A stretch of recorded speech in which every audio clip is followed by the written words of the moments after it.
काटने वाली टुनटुनी चुड़ैल। मधुरवन नाम का एक प्यारा सा जंगल था। उस जंगल में बहुत सारे पक्षी रहते थे। एक बार उस हरे भरे जंगल में एक पंख काटने वाली टुनटुनी चुड़ैल ने हाहाकार मचाया।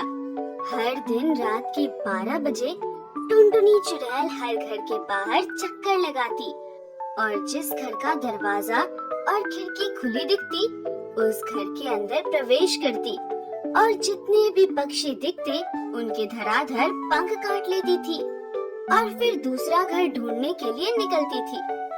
जैसे ही अंधेरा छाने लगता था सारे पंछी अपने अपने घर के रास्ते चल पड़ते थे। टुनटुनी चिड़िया ने इतना तहलका मचा रखा था कि अंधेरा छाने पर ही सारे पंछी कांपने लगते थे। एक दिन रात होने वाली थी, तभी जोरों से बारिश होने लगी और कालू कौवा और गोलू कबूतर बारिश में बुरी तरह फंस गए। लेकिन बारिश ने इतना कहर मचाया था कि दोनों को भी एक पेड़ के नीचे रुकना ही पड़ा। गोलू भाई, मुझे तो बहुत डर लग रहा है। हाँ, मुझे भी। अब क्या करें? अंधेरा बढ़ने लगा है और बारिश है कि कम होने का नाम ही नहीं ले रही है। देखो ना, सारे जंगल के पंछी दरवाजे बंद करके बैठे हैं।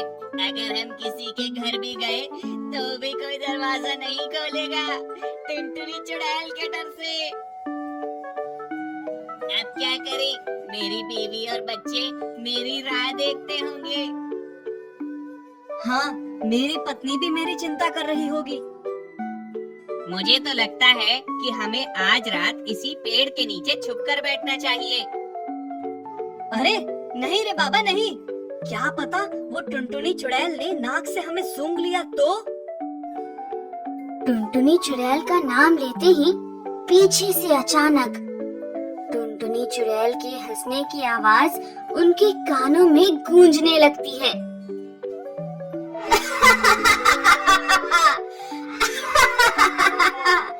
चलो भाई, आखिर आज तो शिकार मिल ही गया।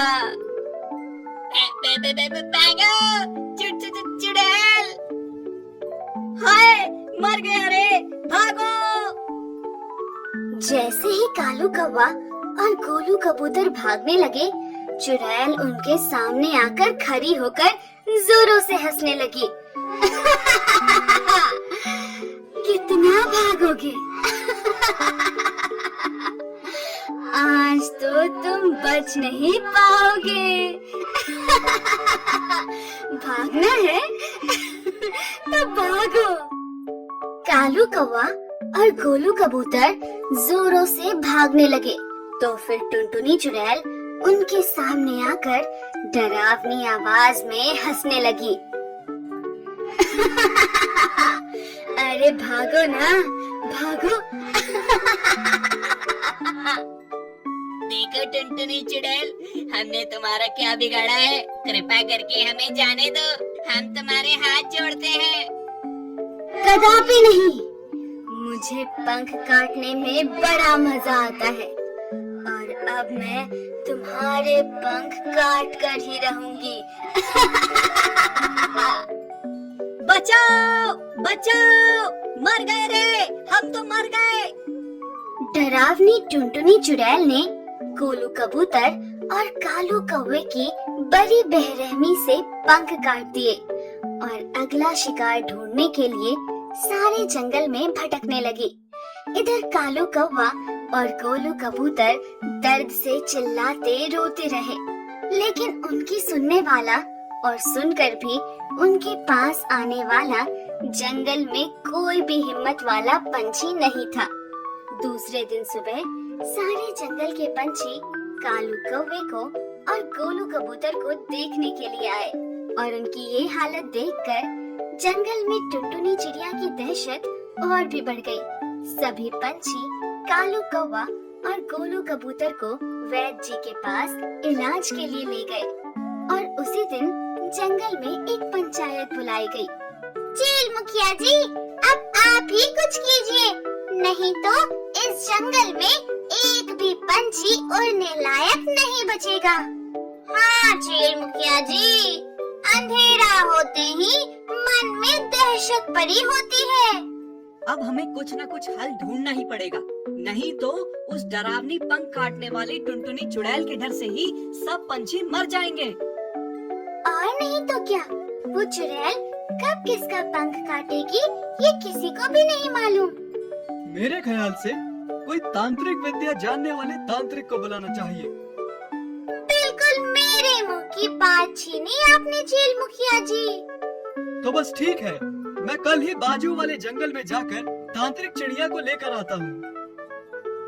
दूसरे दिन चील मुखिया जी बाजू के जंगल में गए और तांत्रिक चिड़िया के पास जाकर बोले, तांत्रिक चिड़िया यहाँ रहती है क्या? जी हाँ, मैं ही हूँ तांत्रिक चिड़िया।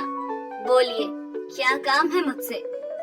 जी, वो हमारे जंगल में एक पंख काटने वाली टुनटुनी चिड़िया ने तहलका मचा रखा है। परसों ही हमारे जंगल के कालू कौवे और गोलू कबूतर के पंख टुनटुनी चिड़िया ने काट दिए हैं। तांत्रिक चिड़िया जी, कृपा करके हम सबको इस मुसीबत से बचाइए। जरूर जरूर, वो तो मेरा काम ही है। अब आप निश्चिंत होकर घर जाएं। मैं कल आपके जंगल में आकर उस टुनटुनी का बंदोबस्त करूंगी। ठीक है तांत्रिक जी, लेकिन आप पक्का आना। हाँ, आप चिंता ना करें, मैं जरूर आऊंगी। चलो मैं अब घर जाता हूँ, नहीं तो अंधेरा हो जाएगा और मेरा भी हाल कालू कौवे और गोलू कबूतर जैसा होगा। चील मुखिया तेजी से अपने घर की तरफ चल पड़े, लेकिन थोड़ी देर होने की वजह से अंधेरा छाने लगा और जंगल के सभी घरों के दरवाजे और खिड़कियां बंद होने लगी।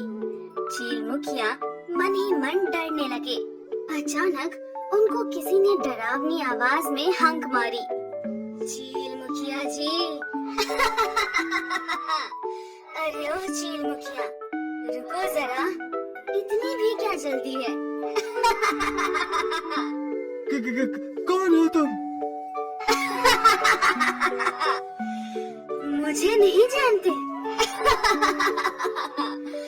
तुम उस जंगल में जिस पंख काटने वाली चुड़ैल का बंदोबस्त करने गए थे ना, मैं वही डरावनी पंख काटने वाली टुनटुनी चुड़ैल हूँ।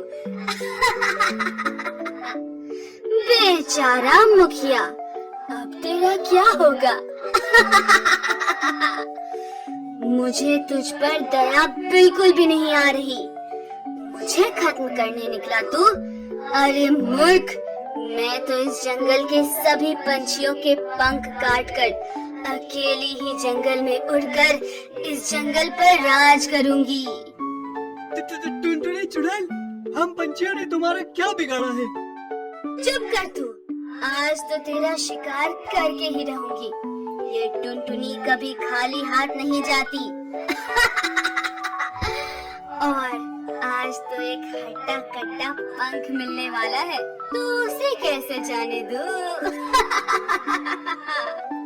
बचाओ बचाओ, मुझे जाने दो टुनटुनी चुड़ैल। कितना भी प्रयास करो चील मुखिया, पर तुम मुझसे अब बच नहीं सकते। टुनटुनी चुड़ैल जोरों से चील मुखिया पर वार करने लगती है। चील मुखिया डर से अपनी आंखें बंद कर लेते हैं। तभी अचानक टुनटुनी चुड़ैल जोरों से गिर पड़ती है। चील मुखिया आंख खोलता है तो देखता है कि बाजू के जंगल की तांत्रिक चिड़िया वहाँ मंत्र पढ़कर टुनटुनी चुड़ैल पर अंगारे फूंक रही थी और पंख काटने वाली टुनटुनी चुड़ैल उस अंगारे में भस्म हो रही थी। नहीं नहीं, छोड़ दो मुझे। हरगिज नहीं छोड़ेंगे तुझे। सारे जंगल में तूने दहशत मचा रखी है। आज से इस जंगल का कोई भी पंछी रात होने से नहीं डरेगा। तांत्रिक चिड़िया जी, मुझे तो अपनी आंखों पर भरोसा ही नहीं हो रहा। क्या सच में ये पंख काटने वाली टुनटुनी चुड़ैल मर गई? बिल्कुल, अब आपका जंगल इस टुनटुनी चुड़ैल से आजाद हुआ है। तांत्रिक चिड़िया जी, मैं आपका शुक्रिया कैसे अदा करूं? मुझे समझ में ही नहीं आ रहा। आज आप वक्त पर नहीं आती तो मेरे भी पंख उसने काट दिए होते। ये तो मेरा काम ही है मुखिया जी। इस तरह सारा जंगल उस पंख काटने वाली टुनटुनी चुड़ैल से आजाद हो गया।